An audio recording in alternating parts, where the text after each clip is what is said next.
Hey, what's up, everybody? Welcome back to another episode of the Brand Risk Podcast. I'm your host, Arab, along with my co-host, Edwin. And today we have on a guest who's actually an owner of one of the better-known orgs in North America and OCE, owner of a esports organization called TNA. Has a few FNCS wins under his belt. Kirsh. We do. Thank you for having me. Welcome to the podcast. Kirsh. Yeah, thank you. Yeah, I'd like to say that you're probably one of the more ambitious CEOs of an org, especially being younger. You're making big moves. Thank you, bro. I really appreciate it. And first, let me start with saying thanks for having me on here. I'm big fans of both you guys. You know, I started off as a fan of Fortnite and a fan of streamers, so I definitely, watched you before TNA was even a thought in my head. And, Edwin, I'm a fan of your content as well. So it's an honor to be on here. My first podcast, and I'm happy that it's your guys' that I'm doing first. So listen, we have I want to squash the beef. It's not beef, but I want to squash the beef between us. Stop. Come on. I'm not one to like beef with people. No, and obviously it's not beef, but you know what I'm talking about. Yeah, I mean, I don't. What are we talking about? Okay, listen. Can I say what happened? Can I explain it? Sure. Do I have permission? Because it happened in private, so I don't. I've never actually said it.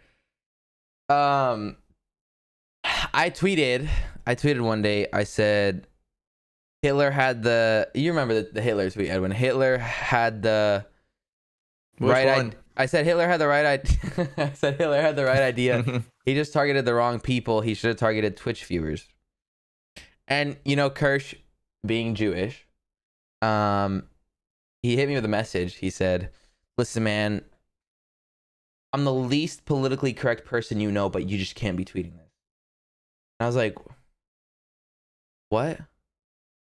Like, how does that make sense? Like, how do those both fit in the same sentence? Mm-hmm. And then we had like a little debacle, and I was just like, listen, like, it's okay. You don't have to agree with me, and I totally get where you're coming from. But, like, don't tell me. Do not ever message me. Edwin, like, my thing is, like, don't ever message me to delete something. I'm very strict on the idea, like, somebody messaged me to delete something, like, just don't. You know what I'm saying? Mm-hmm. So then that was like our little debacle we had. It wasn't anything personal. It was just like, okay, like, we just stopped following each other at the time, I think. What was, like, can you tell your side? Like, so I mean, I've always been like a jokester, and one of the things I think sucks about like today's society, and it's particularly like the community we're in, like, if you say something that's dumb or can be perceived at all as like cancelable, even kids who say that same word will try and expose you, right? So I have to be super careful with what I say, right. even when I'm talking in a call with two people who I would consider my friends, afraid that someone will clip something if I say something at all. Right. That's just remotely not okay. Which I think is terrible. Yeah, because not everybody lives that same public life. I like watching Dave Chappelle. I think he's hilarious. I think a lot of that stuff is really funny.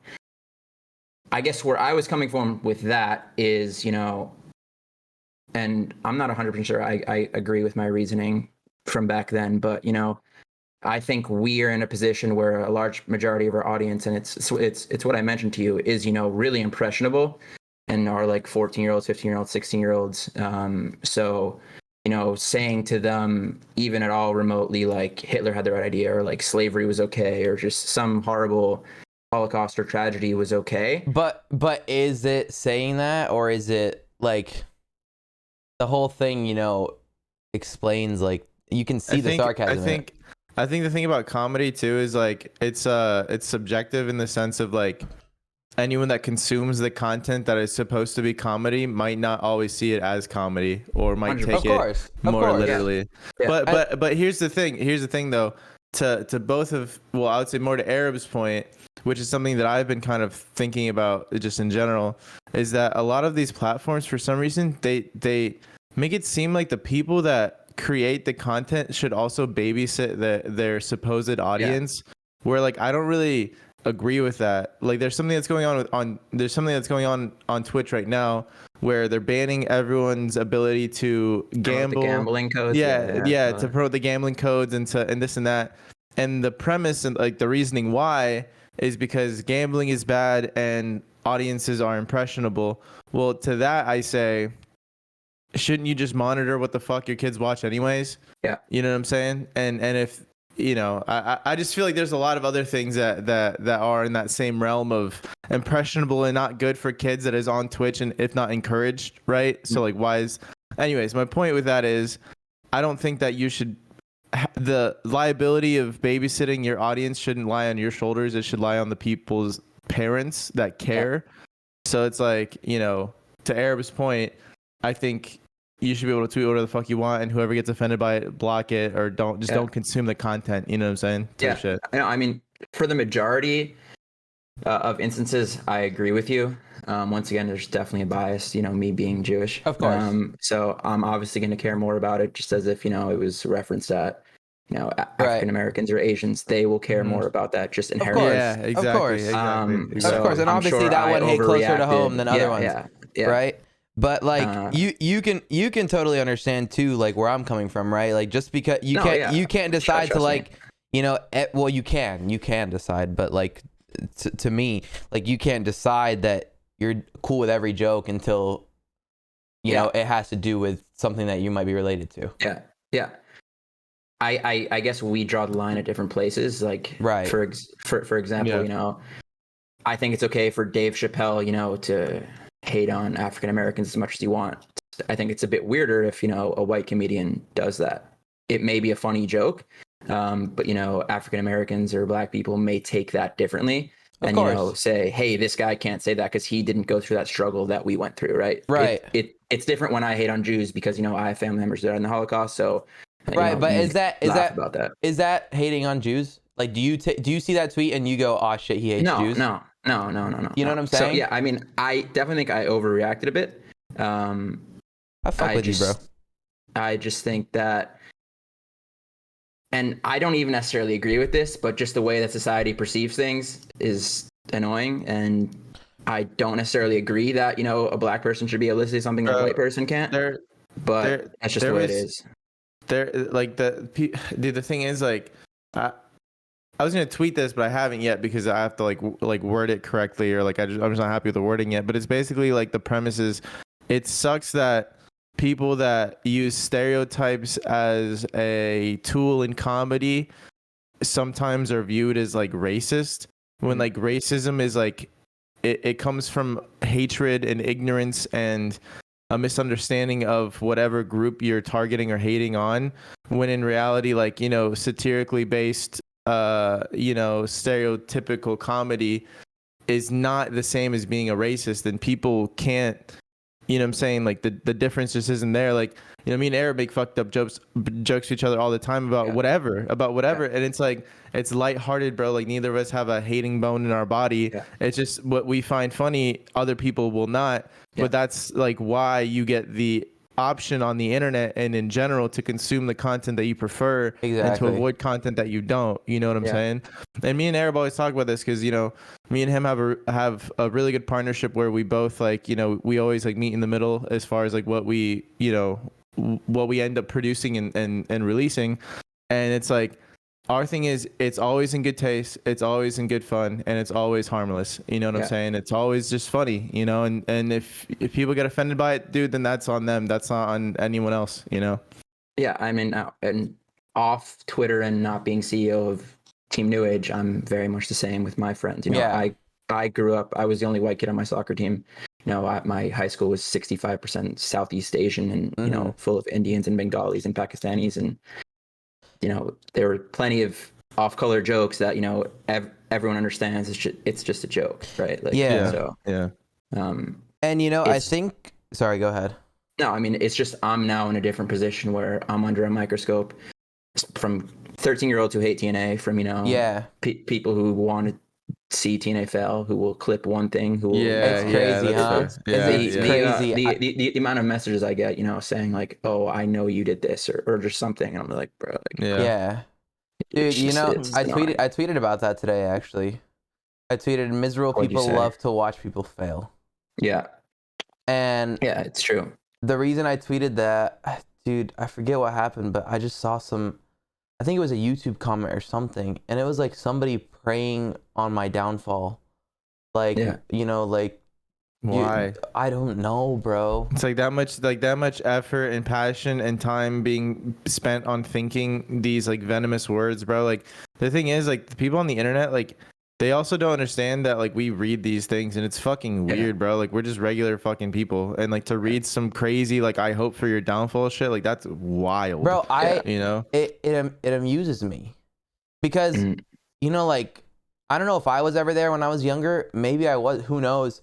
But I used to be in a point where I was watching Leafy is Here, and his content was literally telling people to kill themselves, right? But I still don't ever remember me commenting on anyone's shit saying kill yourself. Well, like as a joke, you joke maybe to said friends. it in a lobby in a Call of Duty. Maybe I even with definitely said friends it or to something. friends. I would definitely say it to friends, like, yo, kill yourself, whatever, But like genuinely hating someone and then going and commenting on their shit, like kill yourself when I hate them if it wasn't a troll, like no chance. But also on top of that fact, like I do remember the time where I fucking despised Leafy is Here because like, he was he made like I remember he made like grade A under A, a bunch of people made like a fucking expose on Keemstar at the time or something. And I was like, y'all are best friends. Like whether I like Keemstar or not, like y'all are best friends and you just all expose your best friend for clout.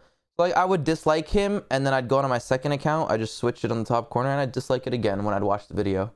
I'd be like, all right, 2 dislikes. So like there was a point in my life where I did that.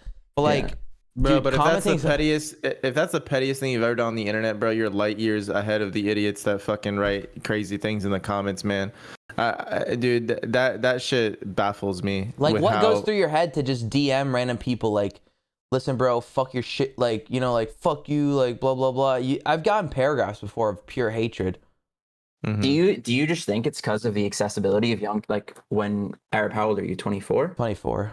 Yeah, so I'm 25. I mean, I didn't have a computer and like one computer in our house for a while. So do you think it's just because now 8-year-olds can have iPhones and they can just go comment on whenever they want? Like why do we think it's more prevalent now? I also feel like there's like an underlying like encouraging that type of shit. Like I think that there's like a mob mentality too, where like if you see other people shitting on somebody, it's really easy to just hop in. I'm like a rant, like especially if you're not a creator or have no platform or audience, like to see what you're doing, bro. Like you ever been on Reddit? Oh my god, Reddit is wild. I don't open Reddit anymore. I used to love Reddit and I don't open it anymore. Bro, listen. I fucking posted something on Reddit today and I had my community gas it, and apparently you're not supposed to do that. And dude, it was on livestream fails, and the livestream fails motherfuckers, bro, the entire community, they came down on the fucking post, bro. Every single person that commented on the post to support me, like what I was doing, it got downvoted like -11, -15. Like people are saying we were quote unquote brigading, which is like I guess when you get people to gas your shit. You're not supposed to have anyone gas your shit on Reddit or anything. Yeah. But long story short, it got to the point where these mods, bro, like 3 or 4 of the livestream fails mods joins my Discord today and went through it. And there was like a part where we're talking about how everyone's downvoting everything. And I said, this is war. And they fucking replied to that, like a bunch of messages down. And they replied like a YouTube meme about like how like we're just going to get shit on. And then like long story short, I ended up talking to them and like they're cool now. Like I still got banned for 6 months. I'm currently banned. I got banned. Can we talk about something? Yeah, that's funny. This morning where I walked into your room and I said, be careful on Reddit.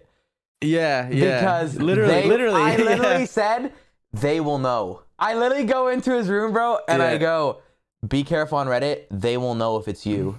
Yeah, Reddit. And that happened, bro. I had no idea. Yeah. Well, it happened on the way home. Like literally, I'm like, I look at my Discord's blowing up, bro. Like like everyone in my Discord's talking shit to them. They're talking shit to them. I was like, dude, what the fuck is going on? But on the positive note, Arab, we squashed it to the point where one of the top dudes from Livestream Fails, like one of like the co-owners or whatever, he might end up being down to get on the podcast and talk about it all. But anyways.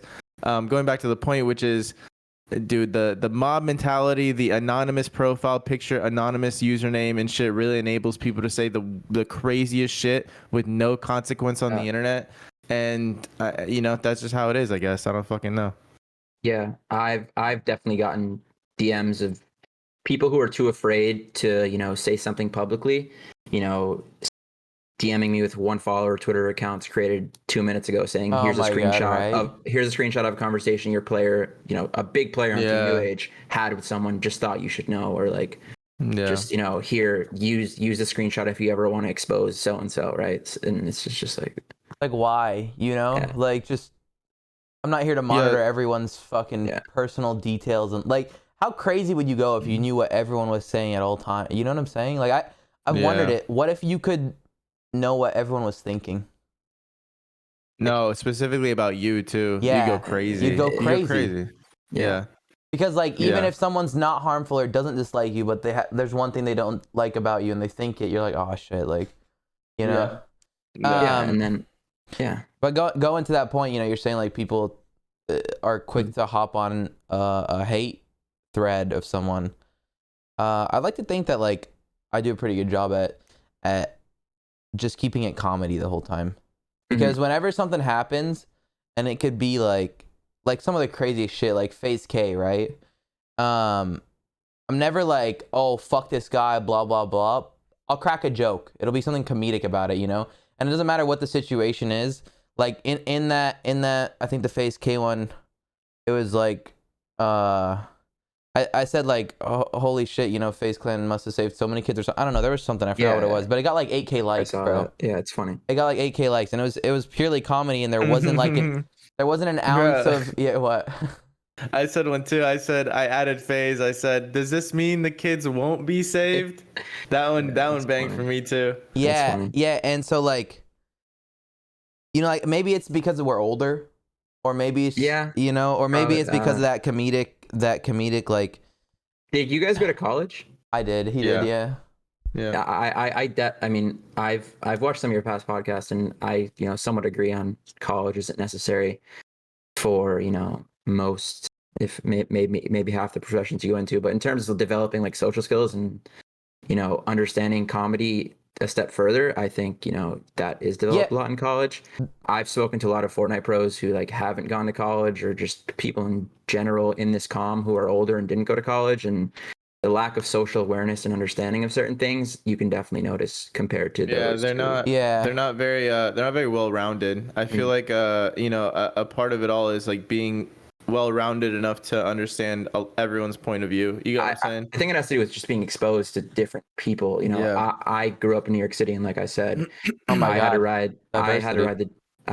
so I rode the train to school every morning, and there's someone from every country in the world, right? So I'm not going to grow up to be a racist kid just because of that, right? So, but then you have Timmy from Ohio or Florida or Kansas or Arkansas who's just surrounded by white kids, never went to college, who's literally never seen a black person. So sure. when you try and make like a off-color joke or just a funny joke in general, they're not gonna get it. But going back to that point, you're saying like you make fun of your own, other people make fun of their own. I also do that. Like I don't.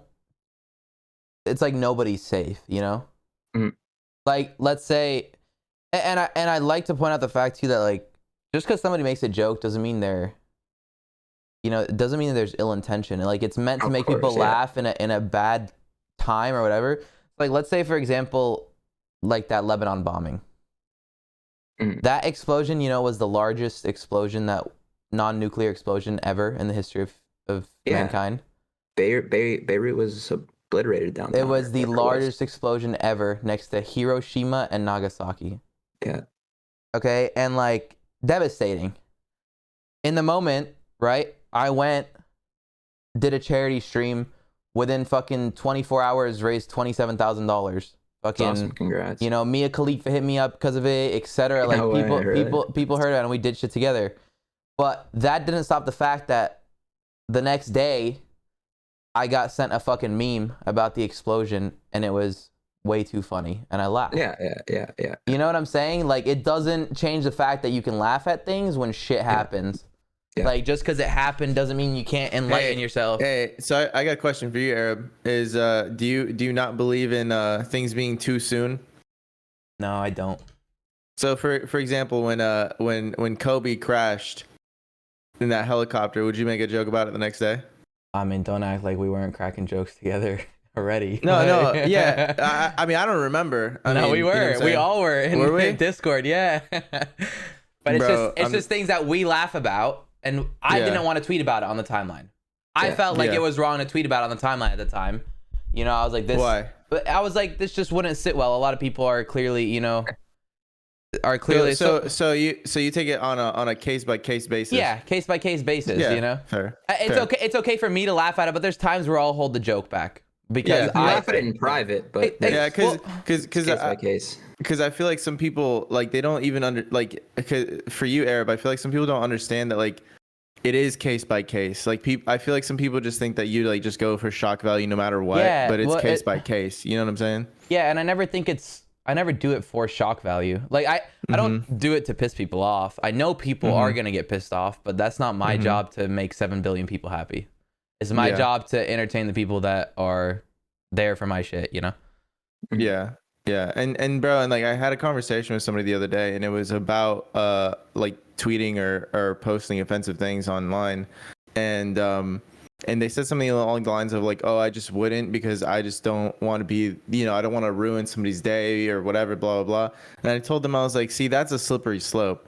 I was like, because if your whole reasoning for not being funny or not like posting something that you find funny and it's harmless is because you don't want to ruin somebody's day, I was like, anyone can say you ruined their day. And everyone's Yeah. gonna say you ruined their day. You know what I'm saying? That's gonna stop you from doing a lot of things. You know, Yeah. just because you don't. Richard, Jack and Turner's dad. He actually had a really, really good comment when it comes to life, and he said that everyone in life has a rub. Everyone in life, no matter what you do, if you're a real estate agent, you have a rub. There is some group of people, somebody that you have to rub in what you do, and you know, negatively. Like for example, he was saying like the Jug Squad. Our rub back in the day was we'd prank people. Some people would get upset at us. You know, that's the rub. But like the goodness of it is, you know, you bring millions of people laughter and entertainment. So it's like everything has a rub. Everything that you do, there's not one profession that exists that doesn't rub something else. So, you know, for our sake, making jokes and making people laugh on the internet, if offending a person or two is the rub, but making thousands, millions of others people laugh and you know, whatever, it's pretty worth it, I would say. Now,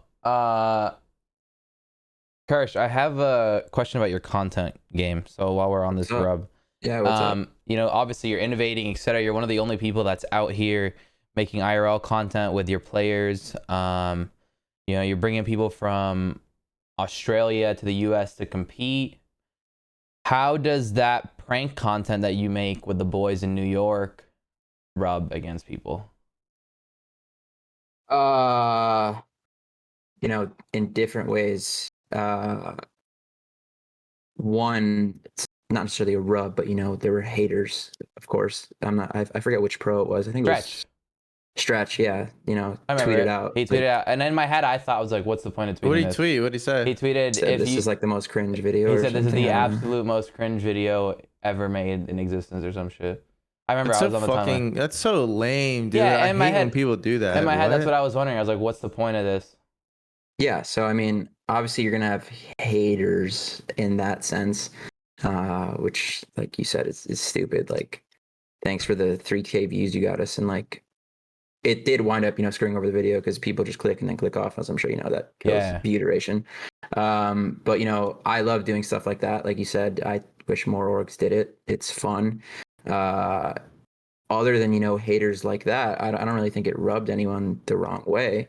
You know, obviously you could piss some people off in Times Square who don't want to be on camera. What were the pranks? Yeah, that would be the rub. That's like the rub I'm Yeah, talking about. Like just random like- strangers, like random yeah. people, like they don't like it, whatever. But what was the prank? What was the premise? I didn't watch it. We did two. One was a fake Kid Leroy prank. I don't know if you guys know Rex. Oh yeah, I saw that. we I know did see Rex. that. Yeah. I did see that. So that one was fun to film. You know, we had there was like a group of 14-year-old girls who would follow him around for like 20 minutes and stuff like that. But and then the other one was just like Picking up girls. it was like picking up With girls and Fortnite just like lines. Yeah, picking up girls' Fortnite lines and like offering people more money, like going ask buy an ice cream cone. He said it's $2. You're like, all right, I'll give you 4. All right, no, I'll give you 8. Like just Yeah. offering more money. So there's the rub there is minimal. Like I said, it's just Yeah, pissing 100%. off some people, and I Yeah, hope that yeah. it brings some people joy in their day to watch something other than stale Fortnite created videos. So Yeah. Yeah, and that's the thing, bro. Like innovating content, doing other things that people aren't doing. Even if some people call you cringe, like first of all, fuck them. Second of all, yeah, I don't. dude, I remember when we first started filming pranks, and our shit was way less produced than yours. Like our shit was dog shit at the time. Like it was just like a camera, like very little editing, and it was just us fucking around. Well, I was like at the end of high school, and I would get shit at school, bro, for filming, like because that was back when YouTube was not like really popping, right? And yeah, dude, those same people that gave us shit are the same people trying to hang or trying to figure out how the fuck we don't have to, clock into a 9 to 5. Yeah. So that's how it's gonna be, man. Shout out to you guys though for going out Thank there you. and filming some shit. Fuck it. Thank I started off with pranks too. Really? Yeah, bro. What Mine weren't would you like do? pranks. Mine were they were prank. Mine were like interviews. So like I would do like When some was interviews, this? ask people. 2016, I think. And then Okay. I started doing some pranks, and it was like picking up girls with RuneScape pickup lines. Dude, Give me one. bro, I don't remember them now. But like I've shown this before. Did you used to play RuneScape? Dude, I was a RuneScape addict. So like A a lot of these are doubles, but like 2, 3, 4, 6, 7, 8, 9.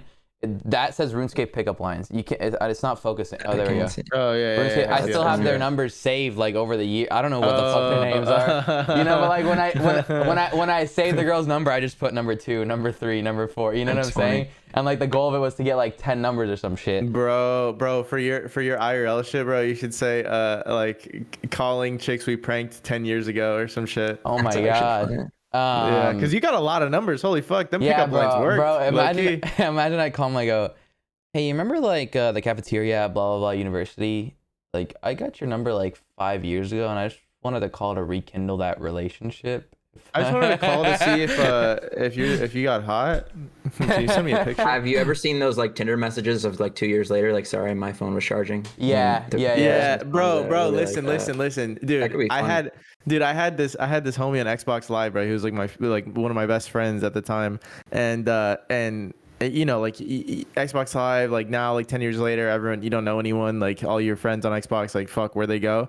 Well, I found this kid on my Facebook because we were Facebook friends. And I opened up our messages because I was like, dude, fuck it. It's been like 10 years. I'm gonna message him. I'm gonna see how he's been. And I opened it, and the last thing he sent me was just the N-word. And then I fucking replied back. I said same. 10 years ago. So I replied back same 10 years later, bro. He hasn't replied back. I don't know why. Huh? He hasn't logged into that. Yeah. I something I'll preach to people is never delete your old content as badly as you want to. Yes. No, don't because just private them, put them somewhere, dude, on a separate YouTube account. Because something I regret doing is I don't have those videos anymore. Damn, really? I had one, and it was to this day so beautiful. It was. What was your channel, bro? I've never fucking. It was the same channel. Oh, okay. Yeah, it's the same channel. It was just under a different name.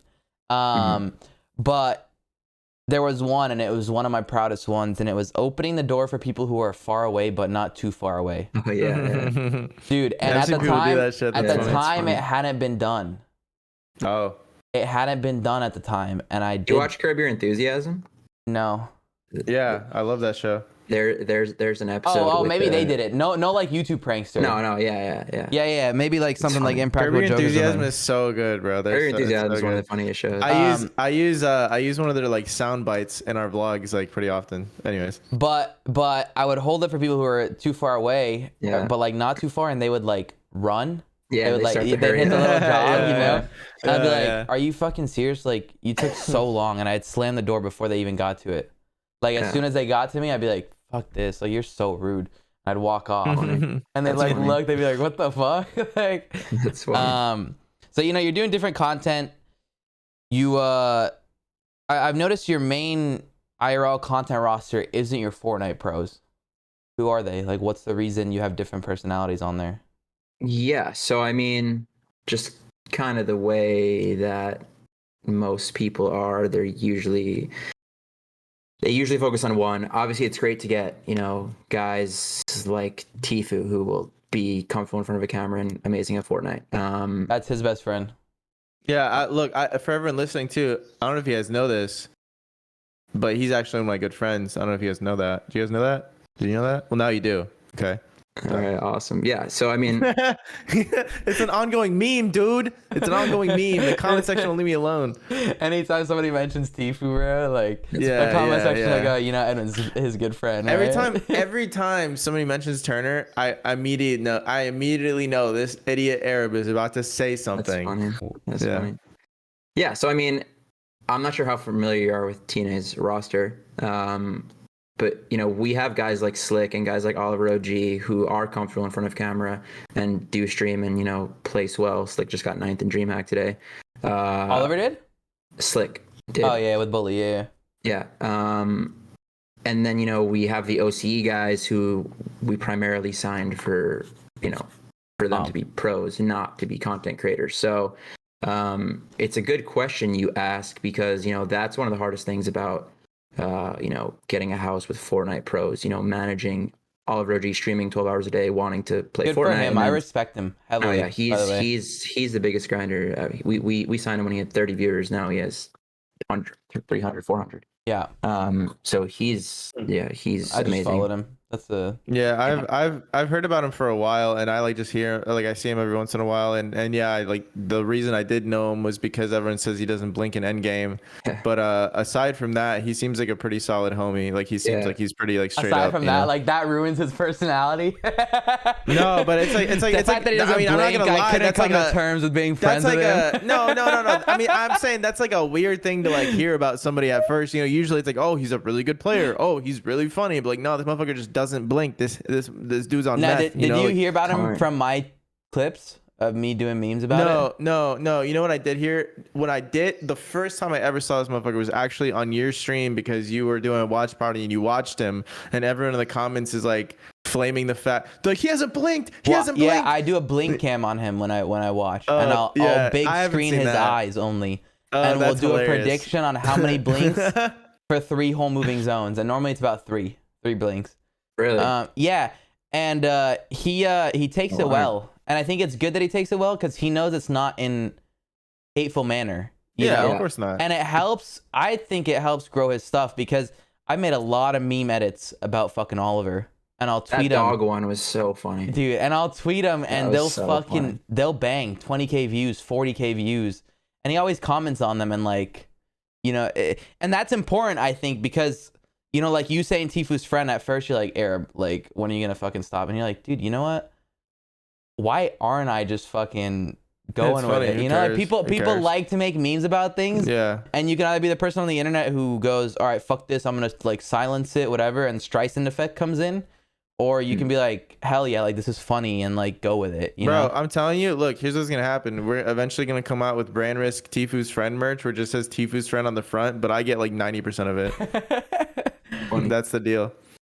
Yo, so I have a question. Wait, he was talking about Oliver. I want to continue that point before you finish. Go ahead. When you're scouting people like Oliver who can do both. Yeah, guys like Oliver and Slick, in my opinion, are the most valuable asset to an org, or should be, right? Like I said, Slick and Oliver both, semi-consistently plays. Stream, get good numbers, have a face to their name, and, participate in our in real life content. Yeah. But then, you bring up a good point. Our Fortnite roster is different. Or, recently it's been more guys like Hugo, who's a FIFA streamer. Right. And, but that's what he does. Yeah. I thought he was a manager or something. He just joined as a co-owner. He bought in. So yeah, he's with us now as a co-owner, but he is a FIFA streamer as well. We have a guy like E-Money at the house, who's a TikToker, as a mill or two on TikTok, who's been doing IRL content with us. But yeah, that's definitely hard to manage. So now we're actually moving houses in 2 weeks. I've been on calls with multiple, full-on content creators who are now going to move in, who, are their primary job is, vlogging on YouTube or creating challenge videos on YouTube. So that's the balance you have to create. That's why I think, a lot of orgs haven't gone a gaming house route just because it is hard. I think I got really lucky with Slick and Oliver, and the OC guys are good in content as well. So it's really hard and takes a while to find that right group of people. But, to answer your question, to help ameliorate that issue, we are bringing in, one or two more. Wow, that's a word I haven't heard since fucking grammar class. Yeah. Fucking So since hold on. vocabulary weekly learning 10 words, like Good for you. ameliorate. Wow. Yeah, that was Jewish as hell. Good for you, dude. Thank you. Yeah, so I mean, just to help that issue, we're gonna bring on, have more of a core content, squad, Mhm. and then have, when Oliver's free and Slick is free, they will still be in the content videos, but it's a lot easier to, work around FNCS and things like that and still be able to put out content. Go ahead, I Evan. mean, Sorry dude, about that. and no, go. And going off that real quick before I ask my question is like, yeah, that's another thing too. Where like, I feel like a lot of teams and orgs, they don't understand that a streamer is a streamer and not like a YouTuber. You know what I'm saying? Like some kids can't do both. Totally different. Yeah, totally different. But my question was, okay, so like, I really enjoy the business conversations when we do have like an owner on here. And so how did you end up in the position that you're in? How did you end up as, one of the owners? How did you end up in a position where you can pick up people and like are building this team the way you are? You know what I'm saying? It's like, take us from like the beginning of like how you became a part of it, basically. Yeah. So He's Jewish. They're born rich. yeah, and being Jewish definitely does help in starting a business. I'm not gonna lie. You know, Lebanese people have a saying, and it's the only person that can compete with us in business are the Jews. Are the Jews? Yeah. Yeah. Yeah. I mean, I say it all the time. Being Jewish is best networking group you can have. So after college, I actually worked in finance in New York City for 2 years. What'd you do? I worked at two Typical. small funds, just two small funds. Family owned? One was a family office of my Jewish friend, who's a really rich guy. He owns a portion of the Oakland Raiders and stuff like that. Wow. He owns what? Yeah, he owns like 25% of the Oakland Raiders or something. Wow, that's a portion. No, yeah, he Wow, he owned like fucking Barney's sick. and stuff like that. Holy So shit. yeah, he hooked me up big time. I studied environmental science in college, so I didn't have a finance degree, but finance is something I was interested in. I've been an investor for like trading stocks and just interested in investing in general. So I wanted to work in like sales and trading or something to do with the stock market.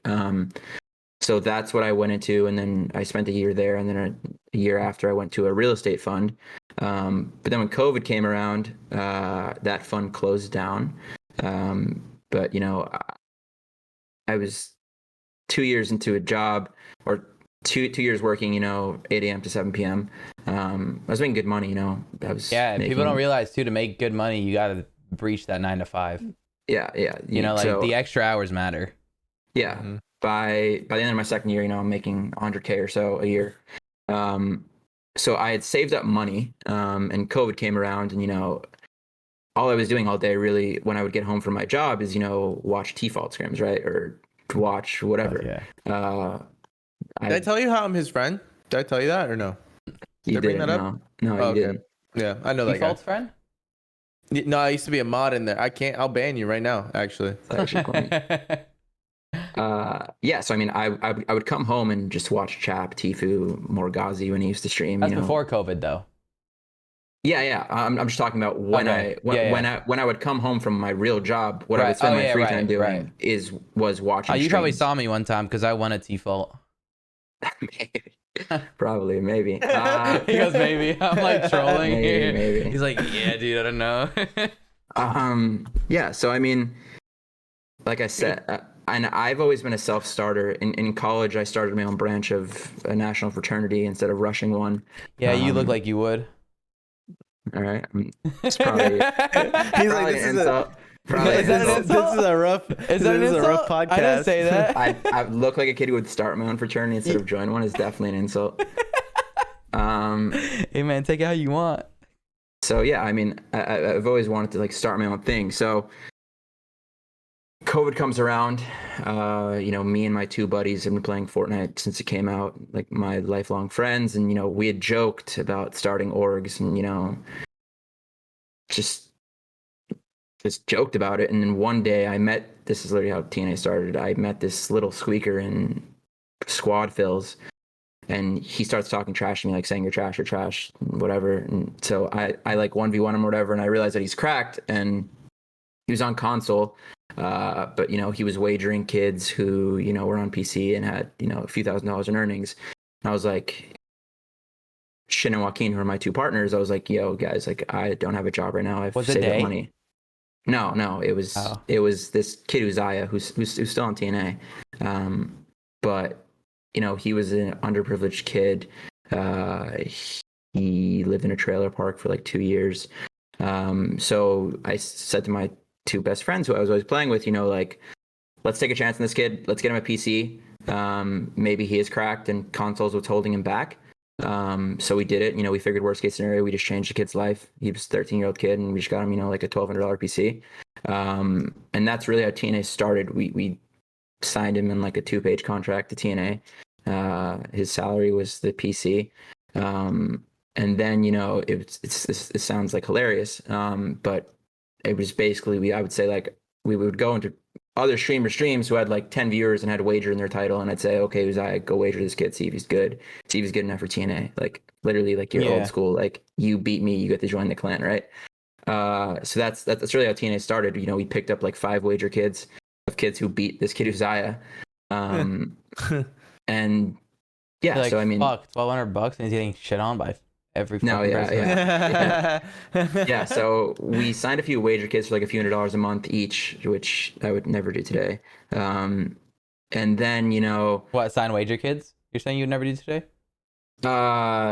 Sign a kid with like 200 followers on Twitter for $200 a month. Oh, like it's too much, you're saying? Yeah, 100%. Yeah. People don't realize, bro. People don't realize, how is a business supposed to make money off you? Like this Fortnite's so used to, they're the only ones that benefit. Like yeah. So I mean, that's how we started. And then I was enjoying it. Now I was while our guys had $300 in earnings or whatever. I was enjoying it. And I said, all right, this is something I want to do. Let's take a leap of faith. So we at about that time, I think it's when Reverse became a free agent. I don't remember if he was a free agent a few months before we started TNA or like right as we started it, leaving TSM. But like I said, I would always watch streamers, and I was a big fan of Reverse. So, we kind of just shot our shot, right? I said to Reverse, you had nobody at the time. I had a few. We had Slick actually. We did have Slick. Slick was our first, like big-ish signing. How'd you scout him, and how'd you persuade him before you got to Reverse? So yeah, I mean, TNA has a big Spanish community today, and that's kind of like close to our heart as well. Like I said, I grew up in New York City and played soccer. I speak fluent Spanish. My co-founder is from Argentina, so we always wanted to take advantage of. Yeah, sure. If you did, you'd call it football. We always wanted to use our connection to the Hispanic community, and Dude, they're so strong. They're so strong. So as leverage. I wish I'd like spoke Arabic on stream or some shit. Those motherfuckers are crazy too, bro. No, for sure. Watching Arabic soccer commentators is funny. Oh my god, yeah. That's funny. But yeah, so I mean, Slick was someone, like I said, we always wanted to leverage the Spanish community. They were underrepresented in Fortnite. And we pitched Team New Age similar to Slick that we did with Reverse. Something I haven't mentioned yet is when we started Team New Age, we really looked at the space and said, okay, we don't want to be just another startup org. Why are FaZe and 100 Thieves so successful? Like why, FaZe may not have the best team in every game they compete in, but why are they more valuable than Liquid, who, wins more trophies? Right. And the reason, that we deduced was the lifestyle aspect of things. So we made the decision that we were going to sign pros and bring them into a house and make IRL content with them. So Slick was a West player. We said, we'll fly you out to the East Coast, better prize pools, and this will give you an opportunity to expand your brand into in real life content. Something that really appealed to Slick. Like I said, he was already comfortable using Facecam. The West prize pool is worse. So we told him, we'll fly you out East, we gave him a good salary. And yeah, so that's how we got Slick. We paid him well, and said we'll get you out to the East Coast.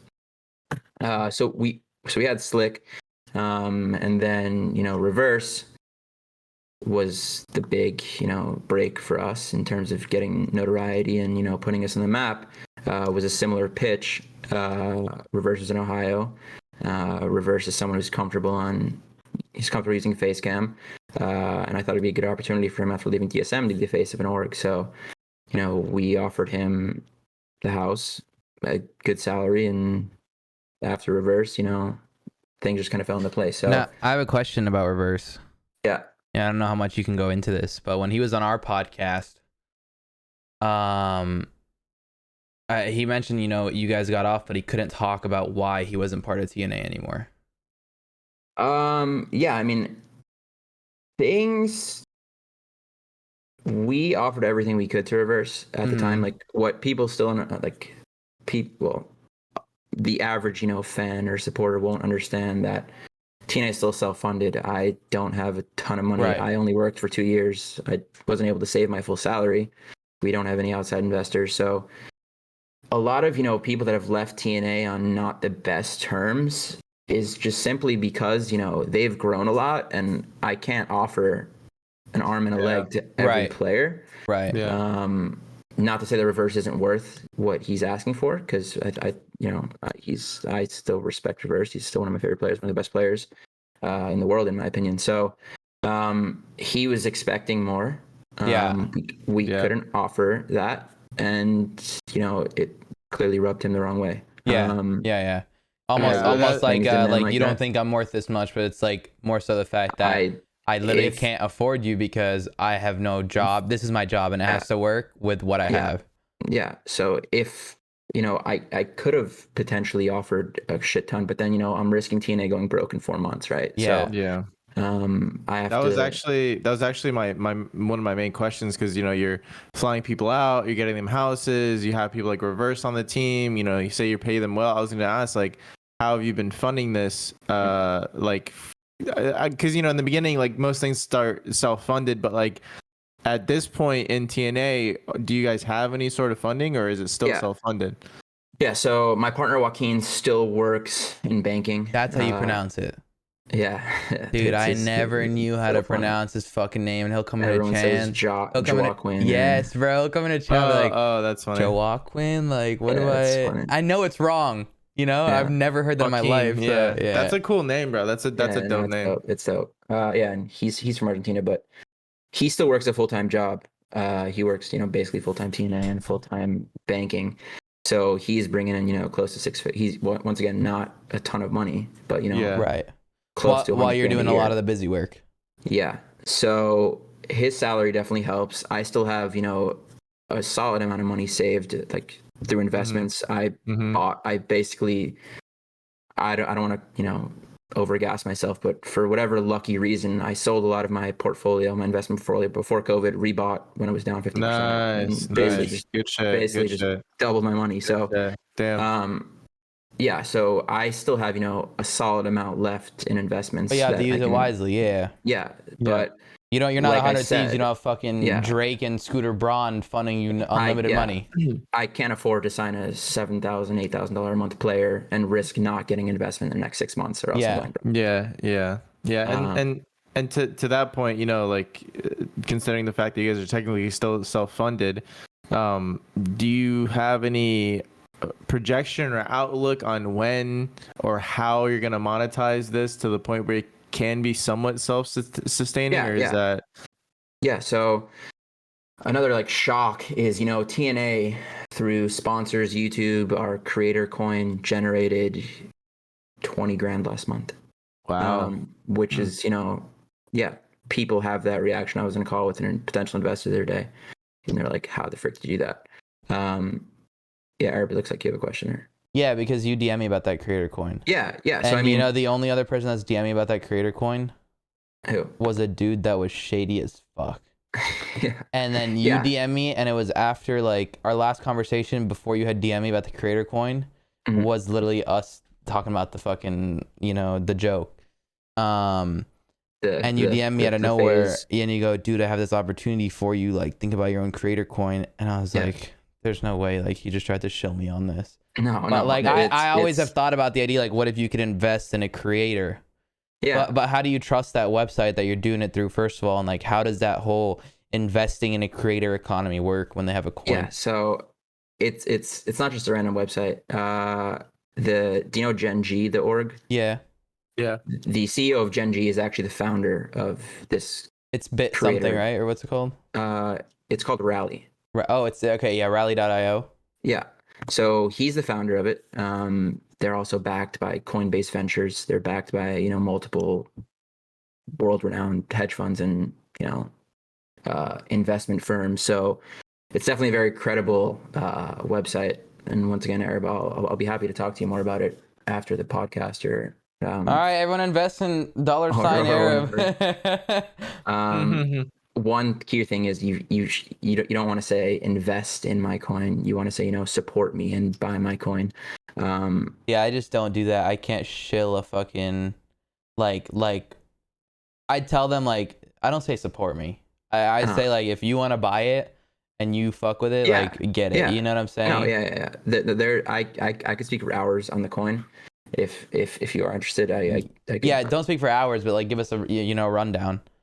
Yeah, so I mean, the coin is a way for you to interact with your community and allow them to get rewards, right? So someone who owns TNA coin right now will be earning, actual rally coins, which they can sell for dollars. So how? So my girlfriend, for example, when we launched the coin, put in $200. You literally just go to rally.io, you link up your credit card, and you can purchase a coin. Just by holding TNA coin during that time, she's been rewarded like 300 rally, and a rally is worth like 50 or 60 cents right now. Like BNB, so, like a Binance. Yeah. It's like a token or some shit. Yeah. So just by holding onto our coin, she's received rewards, and she's able to sell those rewards whenever. That's how can make money. Also, well, you started in May, right? Our coin? May 4th? Yeah, if you're on the Rally site, it should be there. Yeah, I'm on the Rally site. You started May 4th, and from June to August, within a month, you've gone up triple. This past month is like a big... Yeah, I mean, the coin has been doing well. So how does it work? Just like any other crypto, is based off the amount of money in it, essentially? It's priced on a token bonding curve, which means that the more demand... English, yes. Yeah, basically, the more demand for the coin, the higher the price. It's similar to, a regular currency, but there you don't need a specific buyer and seller. It's more complicated to explain, but the higher demand for TNA coin, the more valuable the coin is. Yes. Well, that just sounds like anything. I'm still not sold on the idea. If someone's listening, how are you gonna sell them on this idea of if I buy TNA coin? You're saying don't say invest, just support me. Why would I just spew money into TNA a coin? Yeah, so we're about to launch in our Discord, certain channels. If you hold 1 TNA coin, you get access to this channel, which will have certain perks. If you hold on to 10 TNA coins, you'll have even more perks. 50 TNA coins, more perks. 100 TNA coins, more perks. It's kind of like an OnlyFans. But what an interesting thing to compare it to. But you get rewarded for holding on to TNA coin, and you get to be a part of that creator economy. So if you're a big supporter of a certain creator, that's why you would buy their coin if you wanted to get those exclusive perks into their community. Gotcha. So what if I'm not doing exclusive perks? It's just like, listen, guys, here's a coin, and it's basically investing in me. If you guys think in 5 years I'm gonna be something big, this coin is probably gonna be something big. It's not that simple, because if you blow up on Twitter, your coin's not necessarily gonna increase in value. It's not like you're a company where if you report earnings that you're making more money, your coin's gonna go better. So my question is, if you're like, okay, support me, buy this coin, and you get these extra perks in the Discord or this and that. Yeah. what happens when that player leaves TNA? You get what I'm saying? Does that negatively affect the coin where like people are like, oh, like the creator that I supported is leaving this, so I'm gonna dump my shit? Like, does that ever happen? You get what I'm saying? That hasn't happened yet. No, we're about to implement the rewards. We haven't. We're about to implement the perks. We haven't done so yet. But no, that hasn't happened yet. But Mm-hmm. hope it doesn't. Yeah, yeah, fair. Yeah, I'm just trying to think like logically how like just like a simple coin or token, you know, by the way you explained it would work. Yeah, the main way it's different from like a phase scam, right?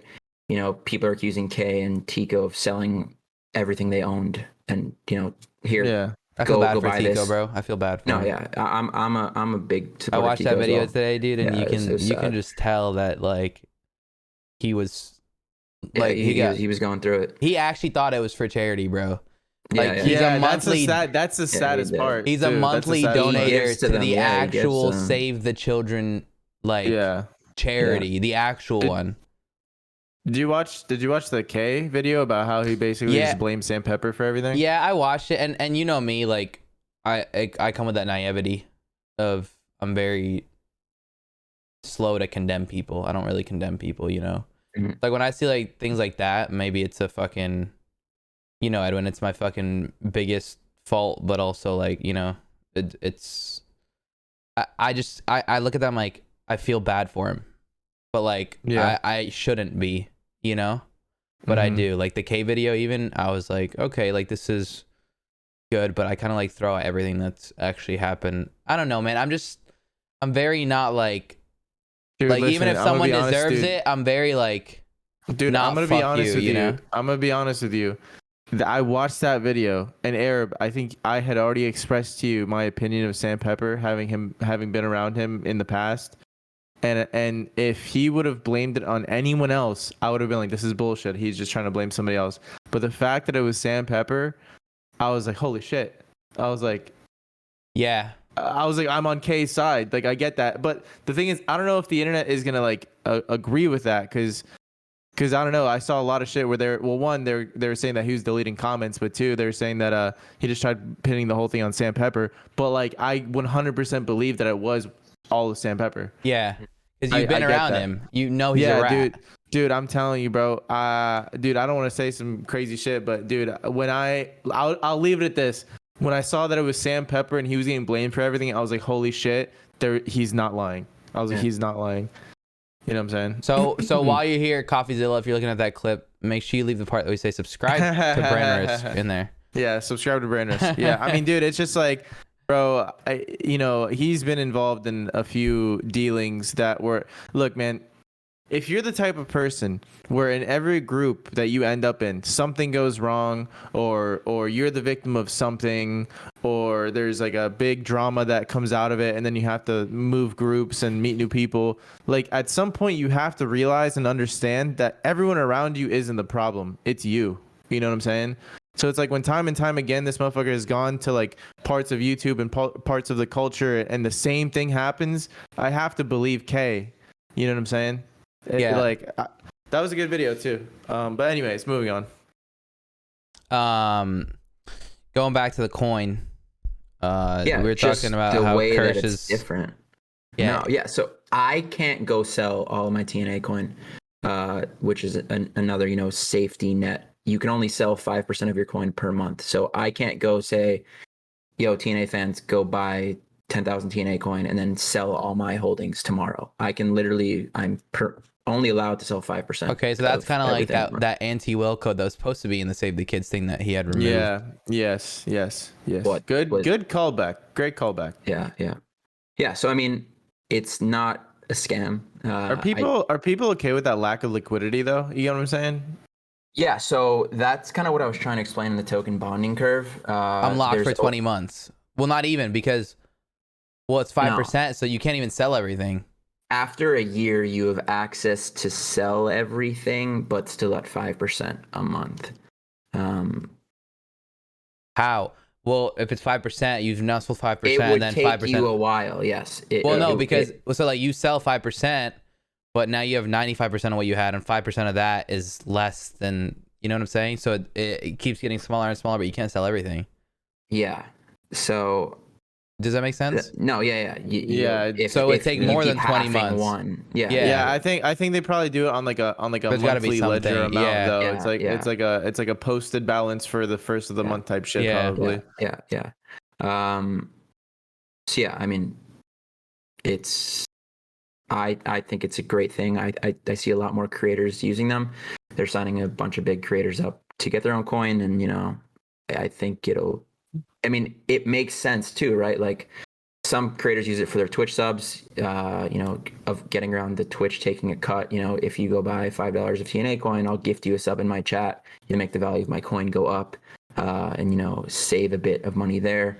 So it's kind of just a more direct way to support a creator and get around that middleman. So Who's some streamers? one of the big one is Ali Straza. She's like a Hearthstone streamer. Gets like 1,000 viewers or something. Her coin is going crazy. She hosts like Hearthstone tournaments where she gives out her coin as like rewards and things like that. I know she has an option where you can buy a sub in her chat with the coin.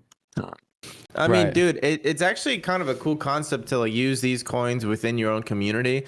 But I feel like whenever you say coin, or some shit like that, people are like, Bitcoin, a global market. How does it compare? It's not like I'm just trying to use it for my Hearthstone community. You know what I'm saying?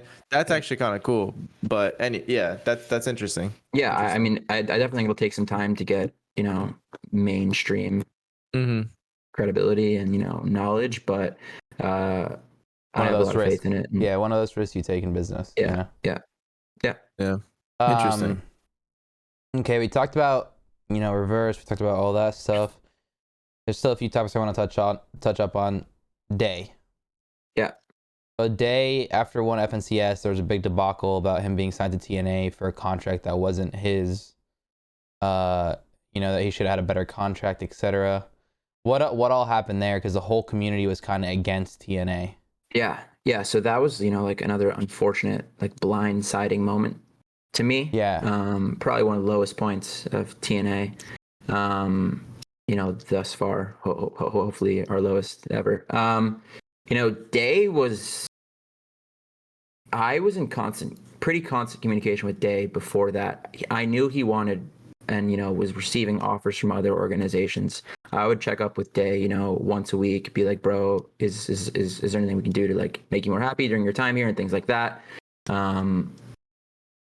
would always respond, yeah, I'm happy, blah blah blah. Maybe about a week or so before the whole free Day thing, he said he had an offer from an org. Can he leave? I said, yes, sure. Let me, get in contact with that org, and we can discuss a buyout for you. That org. Endless. No, it wasn't Endless. I don't even think Endless was Endless. I think it was VSB at that point. Okay, right. It was an org that is now, met its fate of overpaying players and isn't really around as much anymore. But I forget if they didn't want to do the buyout or they just said they'll wait till his contract ends or something. But, in full transparency, I was on board to have Day leave in, like a peaceful, regular manner. And then literally out of nowhere, and I'm being totally honest when I say this, I see like free Day start trending. I'm like, what is going on? Like, so I'm scrambling. I see like Ops is tweeting out, Day is on this shitty contract. And I'm like, I just spoke to this kid 2 days ago. I asked him if he was happy. He said he was happy. I'm trying to negotiate the sale of Day to the other org.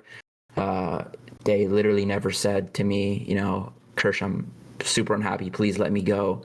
I want to be paid more. If he did say that, I would understand, he just won FNCS and things like that. It's a similar situation where I'm trying to keep the player, but I understand I can't pay as much as someone with unlimited money. So you're once again in a weird spot where you got to do everything you can to keep your talent, but at the end of the day, I'm not trying to hold back a 15-year-old kid. So that was, just a complete shock, Now, question, I think a big part of that was that he had just won FNCS, but you had re-signed after, correct? Mm-hmm. Yeah. So there is once again, some, I don't know if it's inexperience on our end. once again, I just want to put everything into perspective. We had the top Fortnite roster in the world, and we'd only been around for 4 or 5 months. Yeah. So, and I have no experience in esports. I've never dealt with contracts or anything like that. So I just want to put that into perspective. Once again, like people were expecting TNA to have a tier 1 level management and tier 1 level everything. Yeah. But it was just me and 2 buddies who just started an esports org. Yeah. So you're just paying people that you find good. Yeah. So, we re-signed Day after he won FNCS. It was the intention that, the whole trio was going to re-sign. And, we were going to try and renegotiate. And that re-signing was only for, a period of 2 or 3 months. Because once again, I understand, he could be getting thousands of dollars from it was only a 3-month contract. I don't want to. It's no longer than 6. I think it's 3. Okay. I'm pretty sure it'll be 3. Mero at the time was on a 1-month contract. Like month to month? Yeah. So like this whole notion that we're locking in players is 3 months is true. nothing. And like in my I could sign my life away for 3 months. Yeah, and I'd be fine in fucking 90 days. I just eat some Chipotle to eat away the pain. Like so it was just like looking from our perspective, it was kind of out of nowhere. I mean, I like Day. I still talk to him. He's a good kid. He's still one of the best players in the world. I think he was kind of influenced by that young group of people. That's Day. Why you just sign for 600? You could be getting $3,000 from this org. And then Day's like, yeah, you're right. Let me tweet out free Day. Which isn't his fault. He's a young kid. It's just a weird situation. So you were paying him 600 at the time. Yes. Now let me ask you a question. From an org perspective, does him winning FNCS affect any of your sales or revenue positively? Yeah. So I mean that's another how intensely? Thing. No, I mean it doesn't. Really. It doesn't. I mean, you were saying as in for the point. The question I'm asking. Yeah, Not yes, it does. It is a good point. One of the reasons we didn't offer a ton to Day and Mero upon re-signing is back then they didn't really stream. Exactly. Now Mero and Day obviously get thousands of viewers. I think they're worth thousands of dollars. I don't even think Mero streams that often. Yeah, I mean he still does sometimes. He was for a period of time, but Day, plus Day is worth thousands of dollars to an org. Yeah. He's one of the best players in the world and pulls thousands of viewers. At the time, he was an up and coming great player, but didn't stream. Right. So it does nothing to you. You get that leaderboard. You could say you have an FNCS win, but there's no investors asking anyway. I've literally had conversations with sponsors upon renegotiating and new sponsors, and I would say, we won 2 FNCS champions, and one of them literally said to me, "I don't care that you won an FNCS. Yeah, like it's literally named a leaderboard. I care if you have 500 viewers that can see my brand on your screen, but I couldn't give a shit if you won FNCS." And we've never gotten this perspective from from an org owner who, dude, you have 3 FNCS wins under your belt now. Yeah. And you have OC on 2 different continents. So I've literally been told by sponsors verbatim, I don't give a shit that you won FNCS. I've been telling people this for so long that it doesn't fucking matter. If you don't make content, it doesn't matter. Bro, and you know why else it doesn't matter even more? Because Fortnite doesn't even really support orgs at all. It's not like there's no money in orgs. It's not like you could wear a jersey that says Tostinos, you know what I'm saying? Like they're super against that. Like when they had World Cup, bro, like people tried getting on stage with their org jersey and they had them changed. Yeah. Like you can't wear that. I think now it's a little bit different. It's a little bit more lenient. Like if there was another World Cup, they probably would allow it. Mm-hmm. You think so? Yeah, just because they've done the FaZe Cups, the 100 Thieves Cup, you know what I'm saying? Dude, that was see, and that when they did that, I was like, damn, bro, finally. Like they're at a point where they're finally accepting team involvement, org involvement. Yeah, but not only that. But since then, they haven't done shit. Yeah, but not only that, on the broadcast, the casters are able to, let's say, the FaZe boys are killing it now. You know what I'm saying?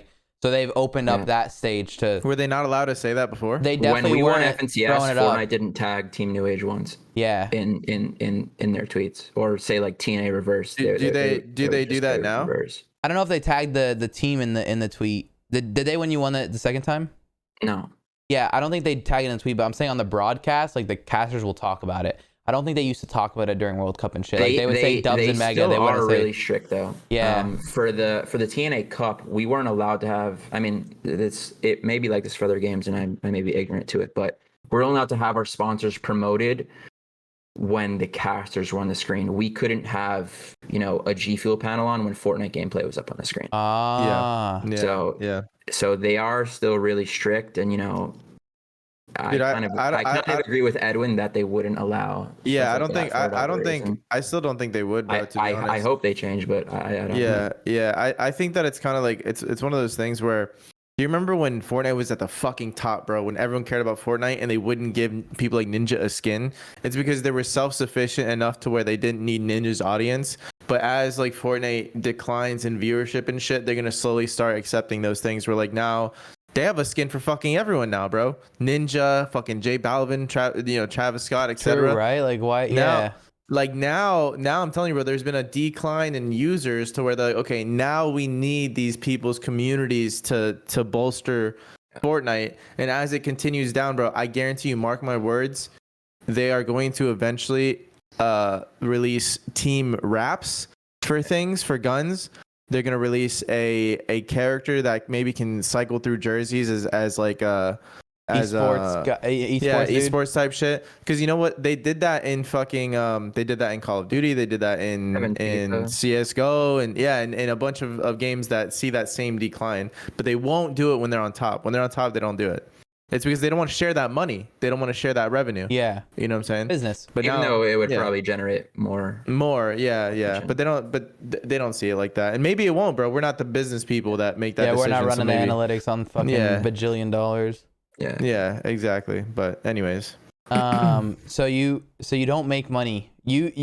Them winning FNCS does nothing to your numbers. Maybe you go up 1,000 followers. Another thing that was never, mentioned either, they were on 0% contracts. Yeah. TNA won $66,000 from FNCS. We didn't see $1 of it. Yeah. Team New Age made $0 from FNCS. Right. So they're going to these bigger orgs. They're taking a percentage. Those orgs are taking 10-15%. So, from an outside perspective, you can say, Team New Age maybe lowballed Day. I still, stand by the fact he didn't stream.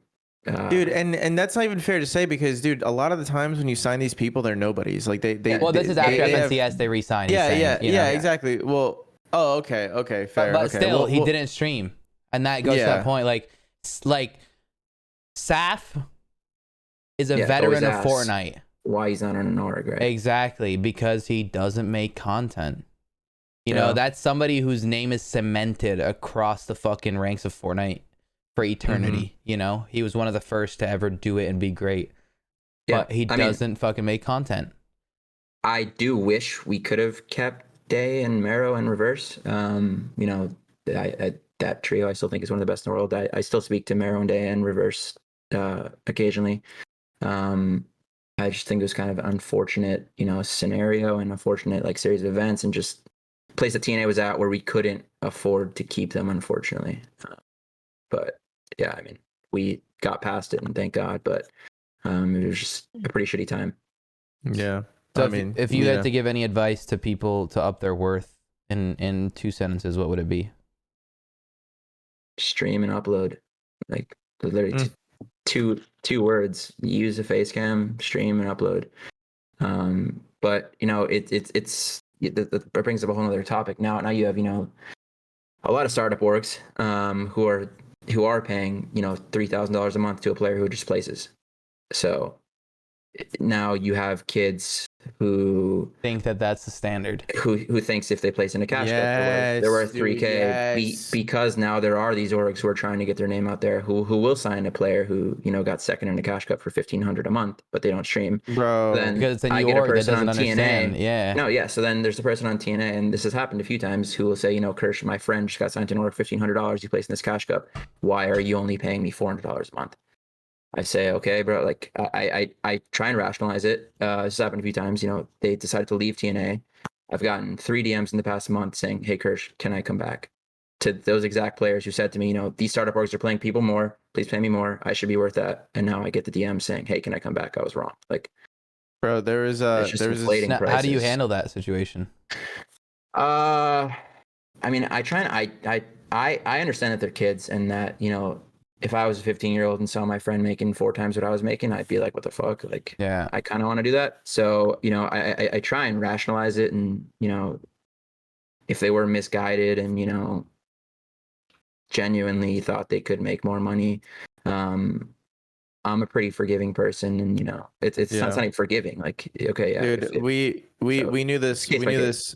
We knew this homie that was really young. He was really, really young, and Arab actually introduced me to him a long time ago. We don't really talk to him anymore, but he was signed to a big team. He was making a lot of money, like 4 or 5 grand a month or something like that. And he didn't understand that in the real world, 4 to 5 grand a month as a job is kind of fucking hard to do. Crazy. Right? Yeah, For like gaming. and he's You're playing games. and he's making that as like a 16-year-old, and he's not understanding how important it is to show value to these people that are giving you this much money. Because the thing is, when like a contract ends, right? Like life's good until it ends, and then they're like, okay, well, what have you done in the 2-3 years that we've signed you? Like you haven't done shit. Yeah. So obviously we're not going to re-sign you. And we tried giving him this advice where like you have to provide value to those people that pay your bills, or else they're gonna stop paying them as soon as they can. And he didn't really listen. And then for a year straight, because we were homies before he got signed, before he qualified for World Cup. For a year straight, every few weeks, or every week, maybe every couple weeks, I DM him. I go, listen, dude, you're throwing this away. This is while he was still on the team.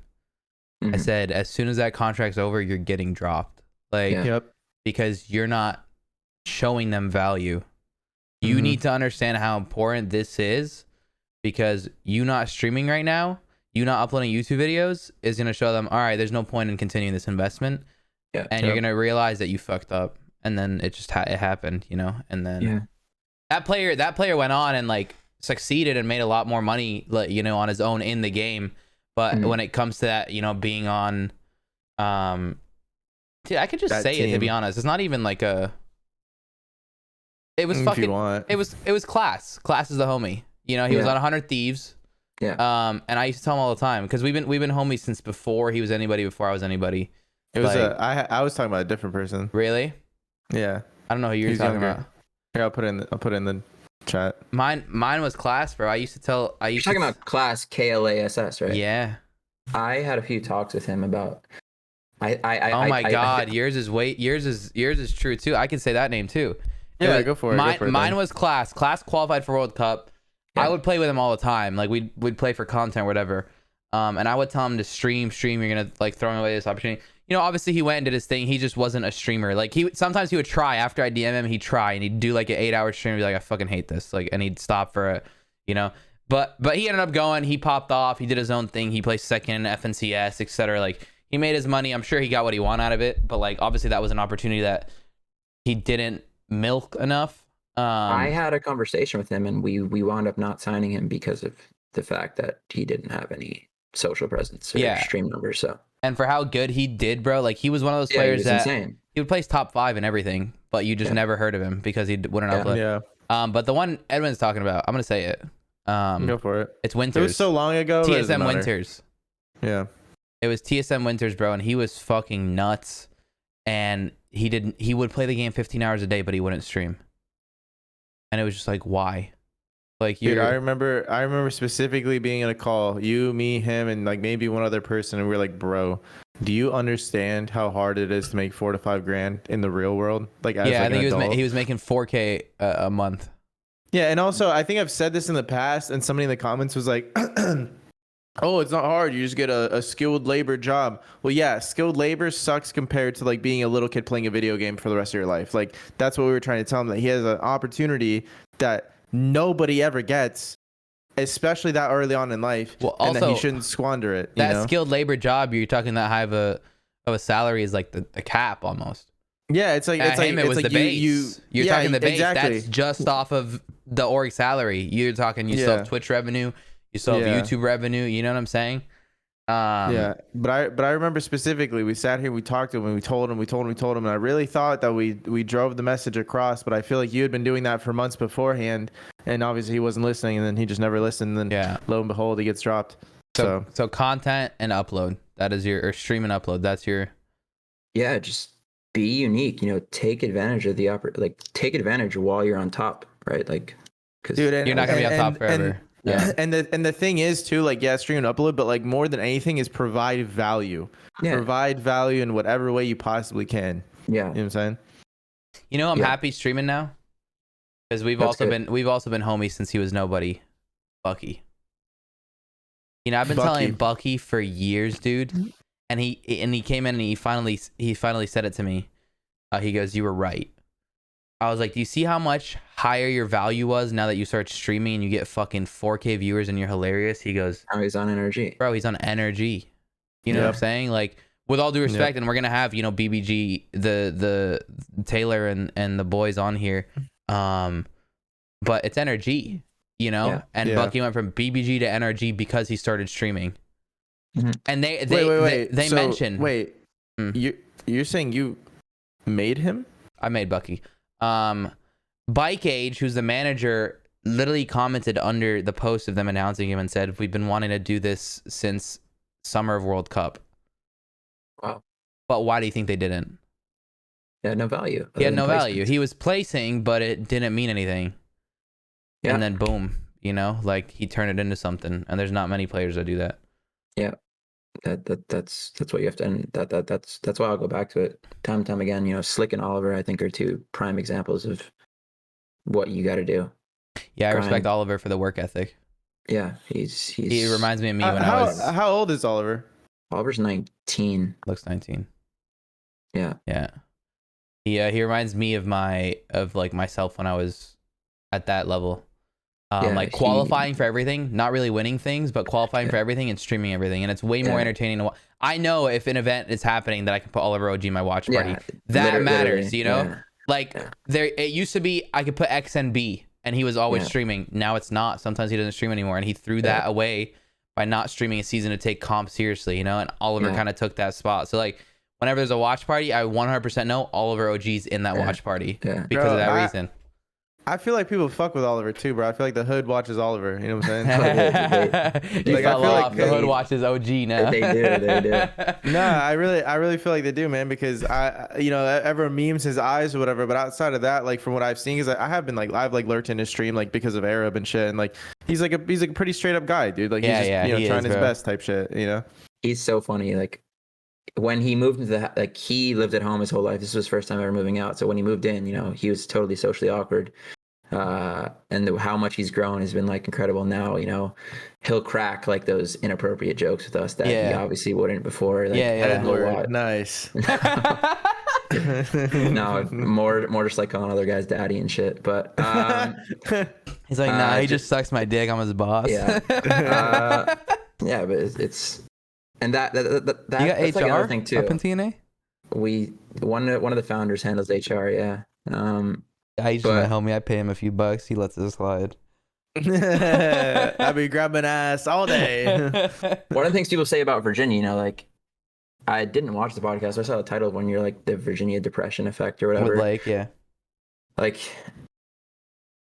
I don't necessarily think that's a thing. I think they're a product of their own environment. Here, you know, like I go outside, we can hang out with everyone, we can, you know, do things. It's just, you know, a lot of Fortnite pros will come here and not leave their room, and you wonder why they're getting depressed. So you have a lot of other. Sorry, go ahead. Were you gonna say something? Because this point doesn't. Yeah, I was gonna say, like, dude, you're absolutely right, because people have hit me up randomly that I'm not like really even close with, because they see like me trying to get people to move to Florida, like Arab, like I get, dude, literally anyone that's worth anything that I see like can be an asset to content creation. I'm like, listen, Florida is kind of popping, right? And and so people have randomly messaged me saying, yo, bro, like people that I don't fuck with, like people just randoms, yo, bro, like I'm thinking about moving to Florida. Not like blah, randoms, blah, blah. like acquaintances, but you just don't fuck with them, you know, like. Yeah, I mean, they're like mutual followings from like when I first got into the community that, and we don't know each other ever, like we haven't spoken really, but they're like, oh, I'm gonna move to Florida, like where should I move? They expect me to say like next to us. But like the reality is, bro, if you move to Florida and you don't know anyone, it's gonna suck just as much as anywhere else. Yeah. So it's like you have to surround yourself with other people that are like-minded, motivated, and want to make content. You make any fucking state sick. Although I will say, is there nowhere else that has 0 ping? Why the fuck do people move to Virginia? That state sucks. Virginia's a server, bro. It is where the server is. We explored briefly going to New York. You can get like 0 to 5 ping if you have Yeah. Firehouse in New York. The OT house had that. Yeah, I was talking to Rex. He lived there on 0 ping or was right by Yeah, it. I So used I mean, to. My ex was there, and I used to go and I would stay with Miles, like Inspire at the OT Yeah. house, and I'd Yeah, compete yeah. from there on those weekends. yeah. So I mean, you don't need to be in Virginia. Our next house is going to be in Maryland, which is like 50 miles away. So it's basically still Virginia.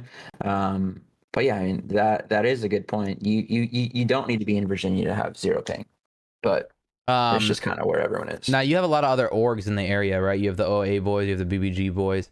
How come? And you're Yeah. all in pretty much the same area, right? Within 20, 30 minutes of each other.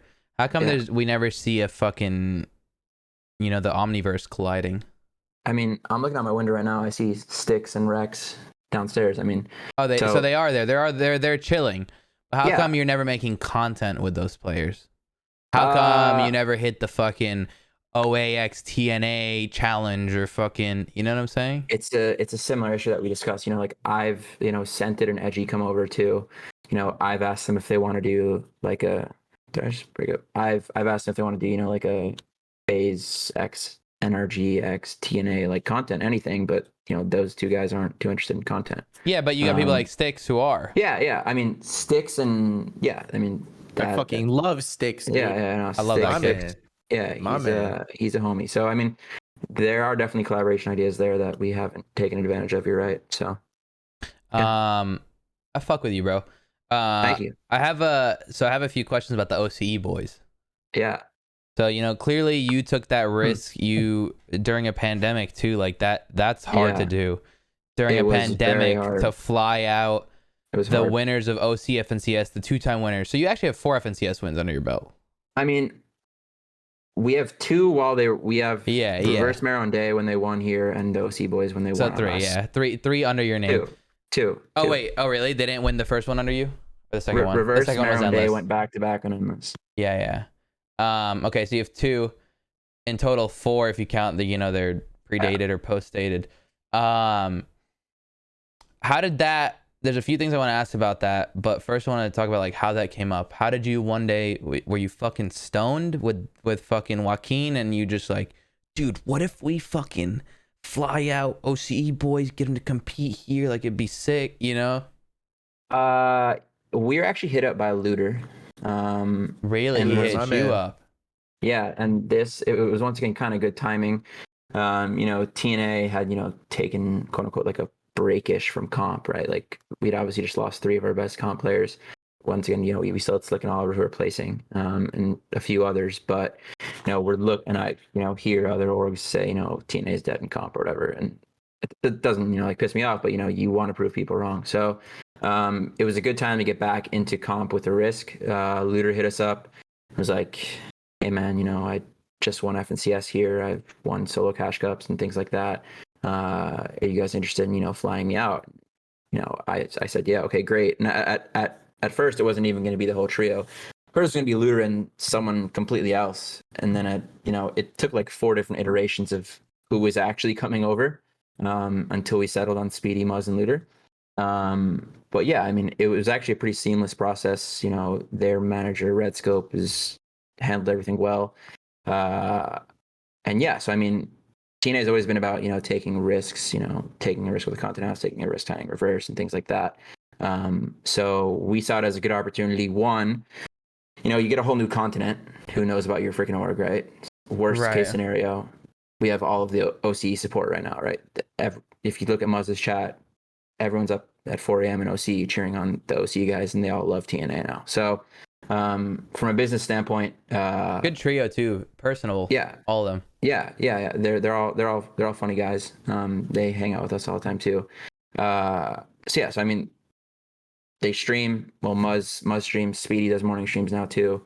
So they kind of checked all the boxes of what we're looking for, but it was obviously primarily a comp based decision, to bolster our comp roster. So yeah, I mean, there was no crazy story.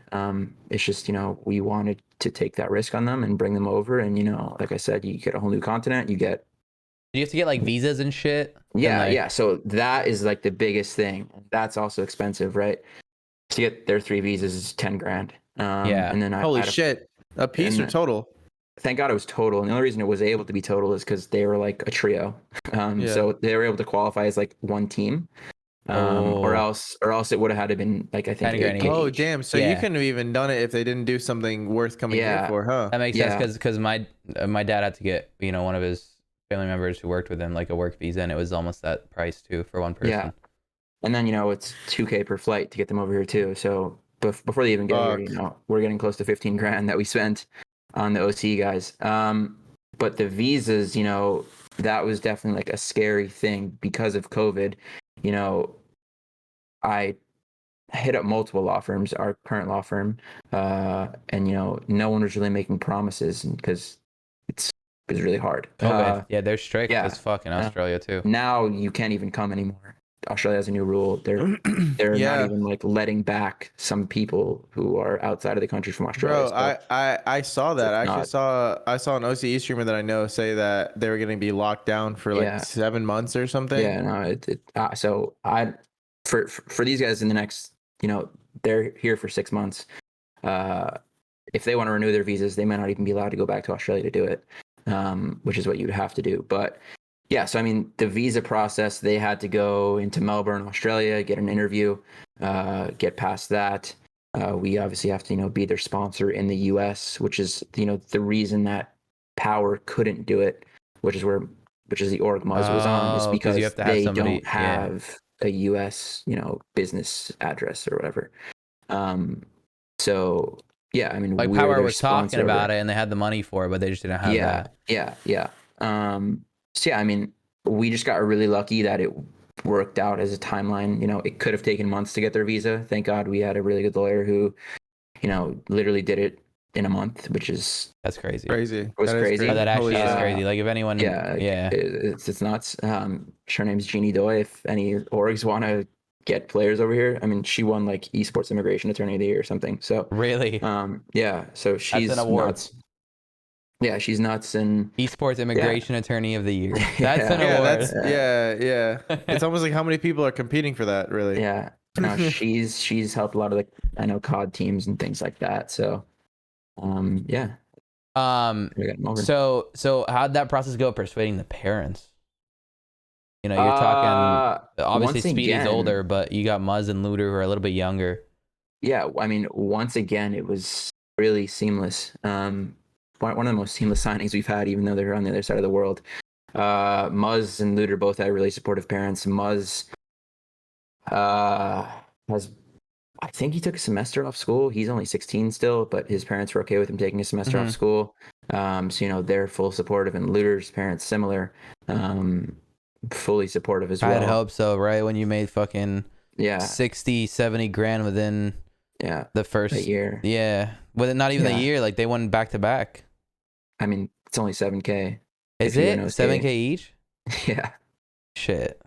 No, Muzz has Here I'm 60K thinking it's like earned. 20K each. Muzz is 60K AUD, which would be like 400K if it was the US prize pool. Wait, It's no, eight. It's 8 times less. 40K. Yeah. No, Wait, you said 400K? Muzz has 60K. Oh, you're saying if it was a US prize pool. In relation. Oh, Yeah. I thought you If- meant I thought you meant in USD. I'm like, no, mother, what? no. Yeah. Just because OC has 1/8 of the prize pool. Yeah. Obviously, there's a bit better competition in East, but Right. yeah. So you know, you brought them here. I have a question, and you know whether you want to answer it or not. Obviously, we've asked you some tough questions, and you answered them pretty straightforward.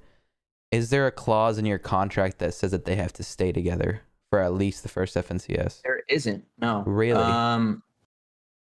Yeah, there isn't. A lot of people have asked me that, and I'm not necessarily in favor of one or the other, to be honest. You know, if they don't place or, you know, they have their last round of opens tomorrow. Tomorrow now. They obviously haven't qualified for heats yet. So I mean, and this is something I speak to them about individually as well. They're all very close friends IRL. So, their, you know, morale is still pretty high, But if one of them makes a decision and they're all not placing, and as a collective they're holding their individual selves back, if it makes sense for them to split up, then if Muzz goes and plays with 2 tier 1s, or Looter or Speedy goes play with 2 other tier 1s, and they do better, in a way that's better for TNA. Yeah. I'd rather have 3 individuals placing than one whole trio not placing. Right. So, They all seem like pretty level-headed dudes too. They don't seem like the type that are gonna snake an hour before anything. No. You know what I'm saying? They're not. And Muzz. Yeah, they're definitely and gonna try the Looter and first Speedy, season together, but if it doesn't go well, I see them splitting for sure. they still say that they're not gonna split. Yeah, and then you get hit up by 2 of the best players in the region that are placing. Muzz has been hit up by a lot of players. Of course. Know for a fact. Of course. Muzz, I think, is one of the best players in the world. Yeah.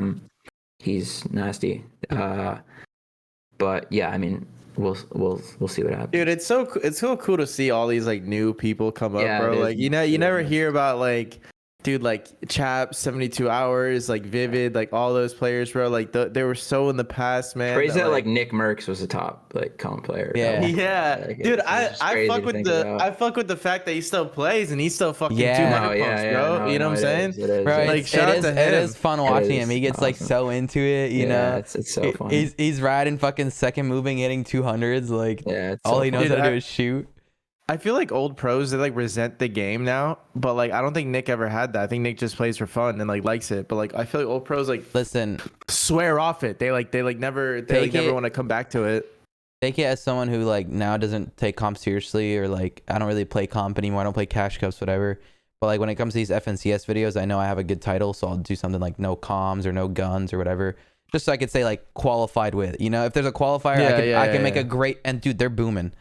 But like since I officially started, like even last season I was playing comp for fun, but I was still taking it serious. Like I'd play it, but I'd want to do well when I played it. Yeah. Like even though I was traveling a lot, whatever, I'd play it knowing like I probably won't qualify just because I'm not playing all the weeks, etc. Mm-hmm. And I would just play it for good content. This season I'm not playing it at all, bro. And when I go back to play it for strictly fun, like some challenge on the line or something, whatever, like I know I'm there to vibe, and if it doesn't go well, it doesn't go well. Fortnite is the most fun game I've ever touched in my life, dude. Fortnite's a fun game if you're not taking it serious, dude. It is. Like I'm telling you, I didn't play a single fucking event for like 2-3 months, and now I go back without weapons, and I'm like, it's so fun, dude. It's such a fun game when you're playing it just to have fun without like any expectation. The headspace, bro. Yeah. It's the headspace you're in. You know what I'm saying? Yeah. So we kind of got through everything. TNA got a lot of the back end, got a lot of. What are your next steps? What are your plans to expand? Yeah, so I mean, we are, actively now, doing a seed round of investment. Okay, fine. We'll buy. Yeah, Arab, if either you want to be an angel investor in TNA, we can talk. There. We can talk. Yeah, so I mean, we're talking to several funds. We actually, had an offer from one fund, to inject several $100,000 into TNA, which we actually turned down, just because of some other details in the deal. But hoping to secure that in the next few months. It's been incredibly stressful, and it still is. You have to figure out how much % you're selling to, right?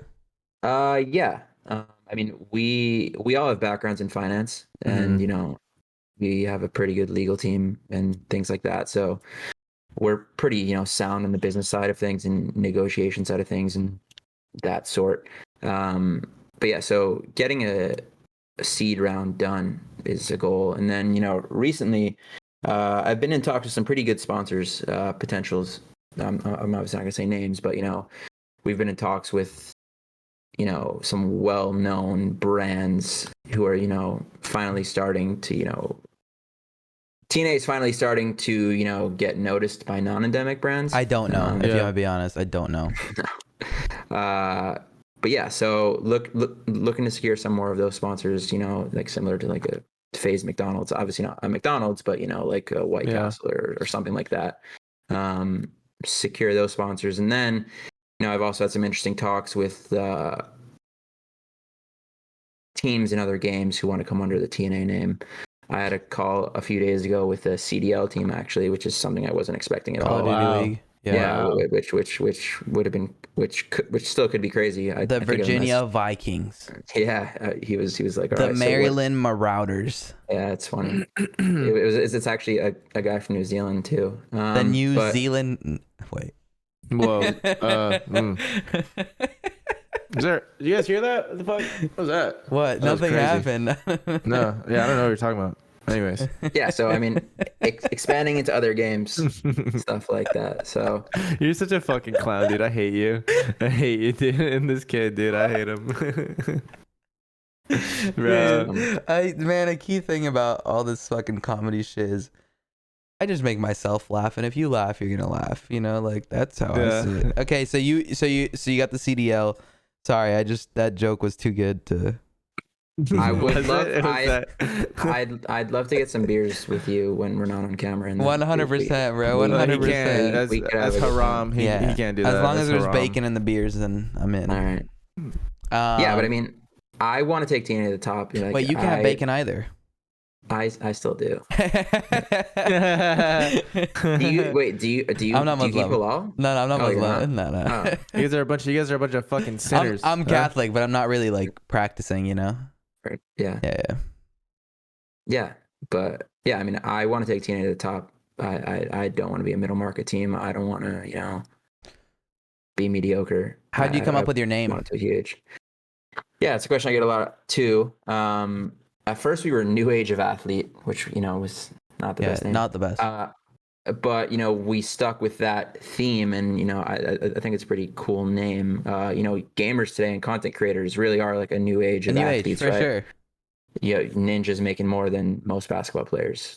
These COD pros, Valorant pros, whoever are getting paid salaries and have the influence and have the following that your average professional athlete of the past would have. So that's how we came up with the name. Gamers are a new age of athletes, and we're Team New Age.